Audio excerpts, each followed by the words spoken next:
Hello, welcome to another short video with Explore with Michael. I am in Toledo and I've taken you to this vantage point so we can get a good view of the city from a little distance. When I drove into the city, I saw it perched on its mountain and it looked like a matador ready to take on all comers. It's surrounded on three sides by the river Tajo, which you can see behind me, and it's on a mountain. So it's perfectly situated for defence. And this is why, one of the reasons it was chosen by the Visigoths as their capital. So this was the capital of Visigoth, Spain. The last king of the Goths, Roderick, was here. Now he assumed the throne under kind of dubious circumstances. And I'm going to tell you a story now. I can't swear that this is gospel, but it is a good story. Apparently, King Roderick, when he assumed the throne, he was told by his ministers, look, there's a room over here, and it's tradition that you put a lock on it to keep the city safe.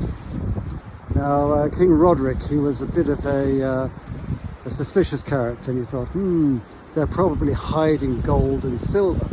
So he knocked the door down and went in, hoping to find, all of this wealth. But instead, he found a picture, or was confronted by a vision of an army of North Africans who were going to take his throne.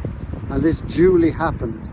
Tariq ibn Ziyad led the Berbers and the Arabs, and they took over Spain and made it an Islamic emirate. Toledo prides itself on being the city of three cultures because the Muslims ruled here for a few hundred years, and then in the 1080s the Christians under King Alfonso II, they besieged the city and they became the new masters. But they were very, relatively tolerant. The Muslims, there's a lot of people go around and telling you that Muslims, it's, convert or die. But it's not actually the case. There were no forced conversions. Jews and Muslims and Christians lived here quite happily. And when Alfonso took over, he kept up the same tradition. But he noticed that the Muslims had the edge on them in learning and art and architecture. So he enlisted them to build churches and palaces and so forth. And also the Arabs have been very busy. They had been translating lost learning, this was the Dark Ages after all, into Arabic. So he approached them and asked them to translate it into the lingua franca of the day. And through that was the beginning of the Renaissance. It was a long time coming, but it started here. It really is a very beautiful city.